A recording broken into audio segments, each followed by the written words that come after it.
جی السلام علیکم ورحمۃ اللہ وبرکاتہ۔ غلام مرتضیٰ ظفر کینیڈا سے نائن برادرز ٹی وی کے لیے۔ تو آج اچانک نصیر صاحب کی کال آ گئی، تو انہوں نے کہا کہ 5 جولائی کے حوالے سے کچھ جو ہے نا وہ ضرور کہہ کے بھیجیں۔ تو ذرا مصروفیات اس طرح کی تھیں کہ کچھ ٹائم بھی نہیں ملتا ہے، کچھ زیادہ چیزیں اتنی یاد بھی جو ہے وہ نہیں تھیں، لیکن بہرحال جو کچھ ہم نے دیکھا، جو کچھ ہم نے سنا، جو یاد ہے وہ ذرا تھوڑا جو ہے وہ بیان کرتے ہیں لوگوں کی، ناظرین کی دلچسپی کے لیے۔ تو 1977 کا جو سال ہے وہ بڑا ہی ایک پاکستان کے لیے بڑا ہی بدامنی کا سال اس کو آپ کہہ سکتے ہیں کہ یہ وہ تھا جس میں جو ذوالفقار علی بھٹو صاحب کے دور میں جو الیکشن ہوئے تھے، تو اس میں بڑی ہی بدامنی اور افراتفری کا عالم ہو گیا تھا 1977 کے شروع میں ہی۔ تو جو اس وقت قومی اتحاد تھا، جو 9 پارٹیاں اکٹھی ہو کر جو ہے وہ الیکشن لڑ رہی تھی پیپلز پارٹی کے خلاف، ذوالفقار علی بھٹو صاحب کے خلاف، تو یہ سب بدامنی اس وجہ سے تھی۔ اور جو قومی اتحاد تھا، جن کے لیڈر جو ہے نا وہ مفتی محمود صاحب تھے، نوابزادہ نصر اللہ خان صاحب تھے، اصغر خان صاحب تھے، اور ساری جماعتیں جو ہے وہ متحد تھی پیپلز پارٹی کے خلاف۔ تو اس وقت جو ڈس آرڈر ہوا، اس کے نتیجہ میں جنرل محمد ضیاء الحق صاحب نے 5 جولائی 1977 کو جو ہے وہ مارشل لا لگا دیا، ذوالفقار علی بھٹو صاحب کو گرفتار کر لیا گیا، اور اس طرح وہ مارشل لا کا جو ہے نا ایک دفعہ سے پھر پاکستان میں وہ نفاذ ہو گیا۔ تو یہ بڑا ہی سخت قسم کا مارشل لا تھا، لیکن ایک بات اچھی ہے کہ پاکستان میں ویسے اس کے بعد بھی مشرف صاحب نے بھی مارشل لا لگایا، اس سے پہلے ایوب خان صاحب نے بھی لگایا تھا، مگر کوئی خون خرابہ یا یہ جو کو ہے، یہ کوئی خون خرابے کے ساتھ جو ہے وہ ختم نہیں ہوئی، اگرچہ بعد میں بڑے ظلم بھی ہوتے رہے، زیادتیاں بھی ہوتی رہیں، مگر یہ جو ضیاء الحق صاحب نے مارشل لا لگایا، اس کو آپریشن فیئر پلے کا نام دیا گیا تھا۔ تو اب آپ خود اندازہ لگا لیں کہ یہ فیئر پلے تھا یا نہیں تھا، مگر ایک حکومت کو، سول حکومت کو ہٹا دیا گیا تھا اور مارشل لا لگا۔ میں مارشل لا کی حمایت تو نہیں کر رہا ہوں، لیکن کیا کریں، بعض اوقات جو ہے نا وہ ایسے حالات جو ہے نا وہ سیاستدان پیدا کر دیتے ہیں کہ جس سے مارشل لا لگانے والوں کو موقع مل جاتا ہے۔ تو جب ضیاء الحق صاحب نے مارشل لا لگایا، تو اس کے بعد جو سب سے زیادہ عطاب کا نشانہ وہ بنے، وہ پیپلز پارٹی کے لوگ تھے۔ اور پہلے تو لیڈرشپ، سب سے پہلے انہوں نے وہ بھٹو صاحب کو جو کیس تھا، جو نواب محمد احمد خان قصوری کے قتل کا کیس جو ہے نا وہ بھٹو صاحب پہ چلوایا گیا، تو وہ نواب محمد احمد قصوری صاحب کو لاہور میں وہ قتل کر دیا گیا تھا۔ ان کے بیٹے احمد رضا قصوری صاحب وہ گاڑی چلا رہے تھے جس میں فائرنگ ہوئی تھی، وہ تو بچ گئے، مگر محمد احمد قصوری صاحب جو ہے وہ شہید ہو گئے تھے، اس میں قتل ہو گئے تھے۔ تو وہ مقدمہ چلایا گیا بھٹو کے اوپر، تو بھٹو صاحب کو پھر اسی سلسلہ میں پھانسی بھی ہوئی، کیونکہ ضیاء الحق صاحب کو پتہ تھا کہ یا میں ہوں یا بھٹو ہے، تو دونوں میں سے ایک نہیں رہنا ہے۔ تو آخرکار انہوں نے جو بھی جج تھے اس وقت کے، جس طرح بھی فیصلہ، کیونکہ طاقت ان کے پاس تھی تو فیصلہ بھی ان کے حق میں ہی ہونا تھا، تو انہوں نے وہ کیا، اور بھٹو صاحب کو اپنی زندگی سے ہاتھ وہ ہے وہ دھونے پڑے۔ اس میں یہ الگ بات ہے کہ بھٹو صاحب کو کس طریقے سے اس میں وہ جو ہے نا وہ کنوکٹ کیا گیا۔ اگر بھٹو صاحب کوشش کرتے تو کمپرومائز کر سکتے تھے، مگر بھٹو ایک ایسا سیاستدان تھا کہ جس نے سر کٹانا تو قبول کر لیا مگر سر جھکانا قبول نہیں کیا۔ اگر بعد میں جس طرح کچھ سیاستدانوں نے مصلحت کے تحت سمجھوتے بھی کیے، جلاوطنیاں بھی کاٹی، اور پھر جو ہے نا وہ اپنے آپ کو بچا بھی لیا، شاید اگر بھٹو صاحب بھی یہ کرتے تو کر سکتے تھے، مگر چونکہ جو تاریخ رقم کرنے والے سیاستدان ہوتے ہیں، جنہوں نے اپنی آنے والی نسلوں کو ایک ایسی تاریخ چھوڑ کر ان کے لیے جاتے ہیں کہ جو بعد میں لوگ یاد کریں، تو وہی بھٹو نے بھی کیا۔ تو اگر بھٹو صاحب کمپرومائز کر لیتے تو وہ بچ سکتے تھے، مگر انہوں نے ایسا نہیں کیا، انہوں نے سر نہیں جھکایا۔ یہ الگ بات ہے کہ بھٹو صاحب نے اس وقت جو اسلامی سربراہی کانفرنس بلائی، دنیا کی نظروں میں بھی کھٹکنا شروع ہو گئے تھے، اور پھر انہوں نے کچھ ایسے کام بھی کیے جس میں جو ہے نا وہ اسمبلیوں سے مذہب میں مداخلت اور ملا کو جو ہے نا وہ انہوں نے اس طرح سر پہ چڑھا دیا تھا کہ اب اس کا جو ہے نا وہ خمیازہ بھگت رہے ہیں ہم. تو اس کے نتیجہ میں جو کچھ ہونا تھا وہ تو مقدر ہو چکا تھا بھٹو صاحب کے لیے، وہی ہوا. مگر یہ بھی ایک حقیقت ہے کہ بھٹو جیسا لیڈر پاکستان کو ملے گا نہیں. بھٹو ایک بہت ہی عظیم لیڈر تھے، اور ان کی قدر جو ہے وہ عوام کے دلوں سے، لوگوں کے دلوں سے وہ نکل نہیں سکی ہے. تو ضیاء الحق صاحب نے بھی اسی طرح پہلے مارشل لا لگایا، اور پیپلز پارٹی کو ختم کرنے کے لیے انہوں نے ہر حربہ استعمال کیا. لوگوں کو کوڑے بھی لگائے، جہانگیر بدر صاحب کو کوڑے لگے، اور پیپلز پارٹی کے لوگوں کو تو چن چن کے نشانہ بنایا جاتا تھا، مگر وہ پیپلز پارٹی کو ختم نہیں کر سکے ہیں اس ظلم سے. پیپلز پارٹی کو ایک گروپ بھی بنوائے گئے، توڑے بھی گئے، جو کچھ بھی ہوا، مگر وہ ختم نہیں کر سکے. اس کے بعد ضیاء الحق صاحب پھر خود صدر بن گئے، اور پھر صدر کافی عرصہ 11 سال انہوں نے جو ہے نا وہ حکومت کی ہے. اور اس کے بعد جو 1984 میں انہوں نے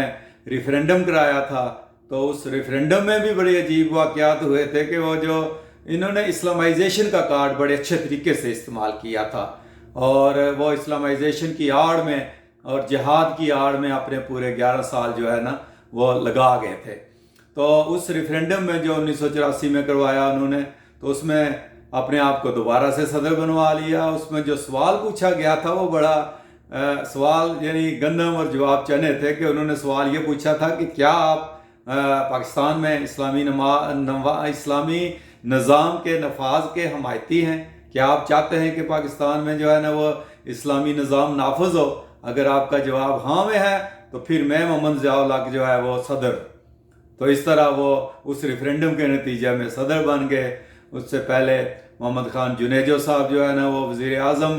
بنائے گئے. بڑے شریف آدمی تھے محمد خان جنیجو صاحب نے اپنا جو ہے نا وہ وقت بڑی شرافت سے گزارا.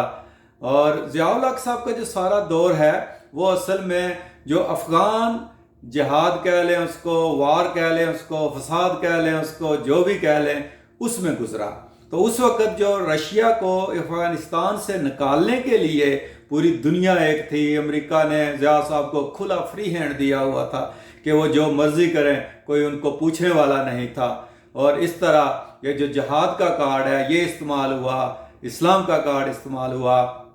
اور پھر ان کے 11 سال اسی میں گزر گئے. یعنی کوئی اتنا بڑا ڈیولپمنٹ کا کوئی کام نہیں ہوا ان کے دور میں، جس طرح پہلے مارشل لا بھی لگے. ایوب خان صاحب کا دور اگر آپ دیکھیں تو بے شک انہوں نے مارشل لا لگایا جو بھی، لیکن انہوں نے جو ترقی کے کام کیے، جس طرح اسلام آباد جو ہے کیپٹل وہ بنایا گیا، اور اسی طرح منگلا تربیلا ڈیم اور انڈسٹری بڑی رہی. تو اس وقت جو ہے وہ بڑی کچھ ڈیولپمنٹ کے کام بھی جو ہے وہ ضیاء الحق صاحب نے جو ہے وہ ایوب خان صاحب نے وہ کیے تھے. تو یہی بات ہے کہ آج آپ نے اکثر ٹرکوں کے پیچھے بھی لکھے ہوا دیکھا ہوگا کہ تیری یاد آئی تیرے جانے کے بعد. تو واقعہ ہی ایوب خان صاحب کو بھی لوگ یاد کرتے ہیں. اب ضیاء الحق صاحب نے کوئی ایسا کام تو نہیں کیا سوائے اس افغانستان والے معاملے کے، جس میں وہ افغانستان کے اور جہادی تنظیمیں ان کو واقعی پوجتی تھی، اور ان کو بہت جو ہے نا اس نظریے سے وہ انہوں نے کام کیا. مگر پاکستان کے لیے کوئی اتنا بڑا ڈیولپمنٹ کا کام ان کے دور میں جو ہے وہ نہیں ہوا ہے. تو وہی جو جہاد تھا، وہ جو افغانستان کے خلاف جو کچھ ہوا، اس چیز کو جو ہے نا وہ انہوں نے بڑے اچھے طریقے سے پلے کیا. اور یہ مجبوری بن گئے تھے امریکہ کی، باقی مغربی دنیا کی، کہ ان کو استعمال کیا جائے افغانستان کے جہاد کے رنگ میں، اور ان کو سپورٹ کرنے کے جو ہے نا وہ صورت میں. تو اس طرح ضیاء الحق صاحب نے جو ہے نا وہ کیا. اس کے بعد انہوں نے کچھ جو ہے نا وہ ترمیمیں بھی کی، آئین میں بھی کی، اور پھر انہوں نے کافی جماعت کے خلاف بھی کافی جو ہے نا وہ انہوں نے کچھ کیا، اور اذانیں بند کی. جو نام رکھنے کے خلاف جو ہے نا وہ جو احمدیوں پہ پابندیاں لگی ہوئی ہیں، اور بے شمار قسم کی اس طرح کے بھیانک منصوبے انہوں نے بنائے تھے، مگر وہ اس میں کامیاب نہ ہو سکے. تو اس طرح وہ جو ہے نا وہ اپنے انجام کی طرف بڑھتے گئے. اور ان کا انجام کیا ہوا یہ پھر ہم وقفے کے بعد جو ہے وہ دوبارہ وہ شروع کرتے ہیں اور بتاتے ہیں۔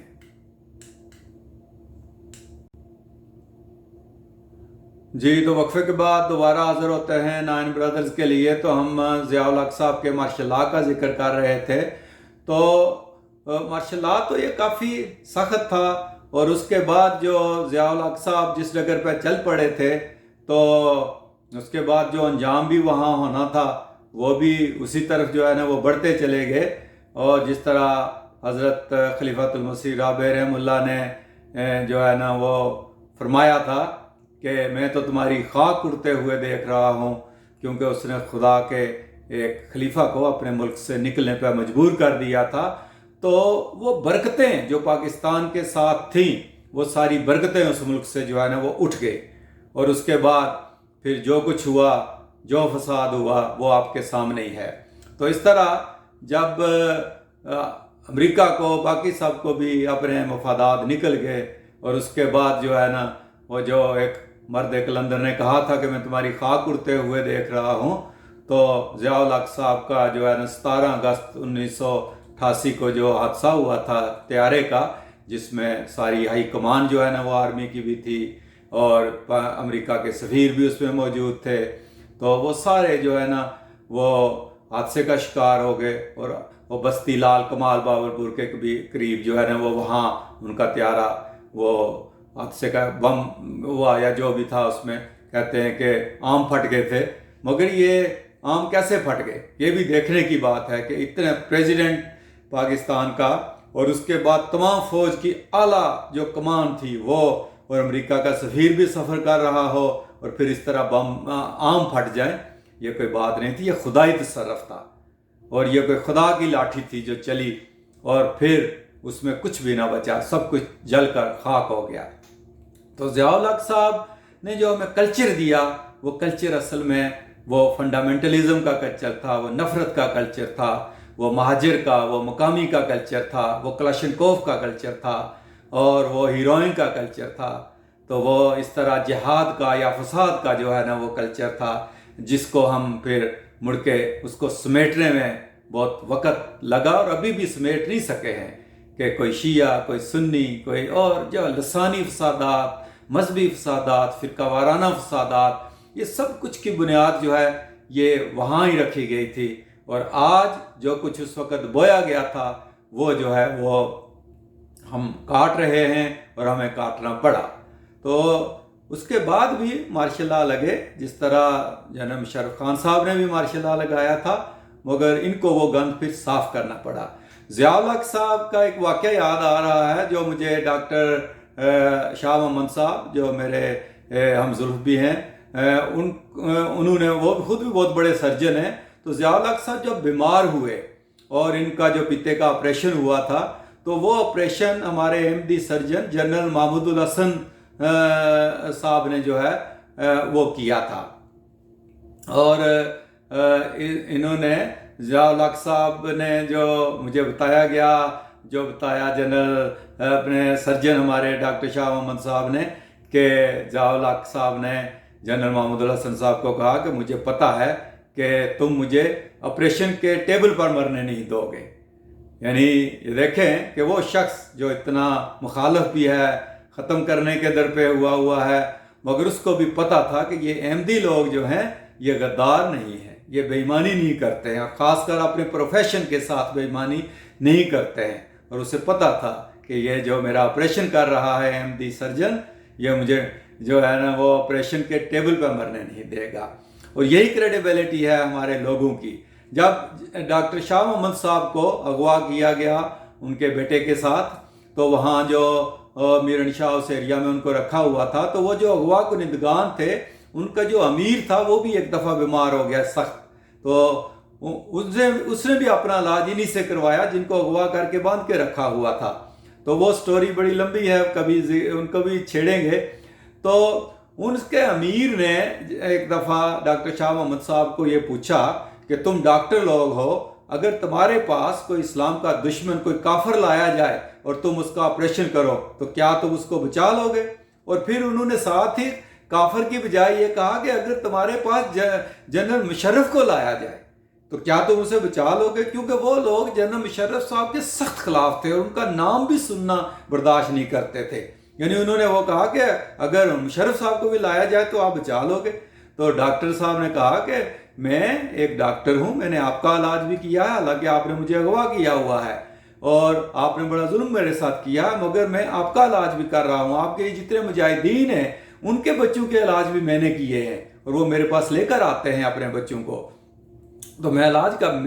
تمہارا کام تو جان بچانا ہے. مشرف صاحب تو صدر پاکستان رہے، مسلمان ہیں اور بڑے ہی ایک اعلیٰ انسان ہیں، تو ان کی جان بچانا تو الگ بات ہے. میں تو ہر اس شخص کی جان بچاؤں گا کہ جو میرے پاس علاج کے لیے آئے گا. تو پھر انہوں نے کہا کہ یہی تو تمہاری مصیبت ہے ڈاکٹروں کی اور تم لوگوں کی، کہ تم جو ہے نا ان کو کافروں کو بھی اور زندیقوں کو بھی اور فلاں فلاں کو بھی جو ہے نا تم بچا دیتے ہو. یعنی یہ دیکھیں کہ یہ وہ سوال کیا جا رہا تھا. اور اسی طرح ضیاء الحق صاحب نے بھی جو اپنا آپریشن کرایا تو وہ ایک احمدی ڈاکٹر سے ہی کروایا تھا اس وقت. اور بھی بہت سی ایسی جو ہے نا وہ مثالیں ہیں کہ جو دی جا سکتی ہیں. تو اس طرح یہ جو ضیاء صاحب کا ماشاء اللہ تھا یہ جو ہے وہ بڑا ہی متنازع قسم کا رہا، مگر انہوں نے جو ہے وہ بہت سخت، ان کے پاس پاور تھی اصل میں، ان کو تو ہر قسم کی سپورٹ جو ہے وہ حاصل تھی. اور انہوں نے وہ جو اپنے 11 سال تھے وہ جو افغانستان کے خلاف، جہاد کے خلاف جو ہے نا وہ ایک نعرہ بلند کر کے اپنے وہ گزار دیے تھے. تو اس کے بعد جب ضیاء الحق صاحب کا ایکسیڈنٹ ہوا، پھر غلام اسحاق خان صاحب جو اس وقت جو ہے نا وہ پارلیمنٹ کے جو چیئرمین تھے، تو انہوں نے وہ پھر اقتدار سنبھالا، وہ صدر بن گئے تھے. اور جس طرح میں نے کہا کہ افغانستان کے لوگ اور وہ جو مجاہد تھے وہ ضیاء الحق صاحب کو تو چونکہ پوجتے تھے، تو ان کا جو بہت بڑا جنازہ ہوا تھا وہ بھی اسی وجہ سے کہ افغانستان کے لوگ جو ہے نا وہ بہت ان کو وہ پسند کرتے تھے. تو اس وقت وہ ٹی وی پہ لائیو بھی دکھایا گیا. وہی اظہر لودھی صاحب کو ہم نے روتے ہوئے بھی دیکھا، تو وہ بڑے مداح تھے جو ہے نا وہ ضیاء صاحب کے. تو ضیاء صاحب نے وہ کرتے تھے، اپنے ڈرامے بازیاں بھی کرتے تھے، ٹوپی پہن لی اور بڑی لمبی لمبی تقریریں کی، اور پھر وہ سائیکل بھی چلا کر جو ہے نا کبھی دفتر جاتے تھے اور اس طرح. اور پھر ایک دیکھیں کہ ہمارے جو آزاد کشمیر کے لیڈر ہیں جس طرح سردار محمد عبدالقیوم صاحب، ضیاء الحق صاحب صرف سردار عبدالقیوم صاحب کو اپنا مرشد مانتے تھے سیاست میں. ایک دفعہ کوٹلی انہوں نے جلسہ کیا تو میں بھی اس میں موجود تھا، تو ضیاء صاحب نے وہاں سردار عبدالقیوم صاحب کو کہا کہ یہ میرے مرشد ہیں سیاست میں. حالانکہ ضیاء صاحب کسی کو گھاس نہیں ڈالتے تھے، وہ بڑے سخت قسم کے جو ہے نا وہ ایڈمنسٹریٹر تھے. تو اس طرح اگر ہمارے سیاستدان اپنی کریڈیبلٹی ثابت کرتے اور وہ موقع نہ دیتے مارشل لاء لگنے کا تو یہ نہ ہوتا. یہ بڑی بدقسمتی ہے کہ سیاستدانوں کو اصل میں کرنے کا موقع بھی کچھ نہیں دیا گیا اور سیاستدانوں نے اپنے آپ کو منوایا بھی نہیں ہے. اور کبھی کرپشن کے الزام لگے، کبھی کچھ اور الزام لگے، اور اس کے بعد جو ہے نا انہوں نے موقع دے دیا کہ جب لوگ کہنا شروع ہو گئے کہ وہ ان سیاستدانوں سے تو مارشل لاء ہی بہتر ہے، ورنہ مارشل لاء نہیں لگنا چاہیے تھا. باہر کے ملکوں میں دیکھیں، دوسرے ملکوں میں دیکھیں جو ہے نا کہ ادھر مارشل لاء کیوں نہیں لگتا؟ کیا ان کے حالات خراب نہیں ہوتے ہیں؟ تو یہ چیز ہے جو ہمارے لیڈروں کو ایک قومی سوچ پیدا کرنے کی ضرورت ہے، قومی جذبہ پیدا کرنے کی ضرورت ہے، اور عوام کی ترقی اور اپنے ملک کی ترقی کی طرف دیکھنے کی ضرورت ہے.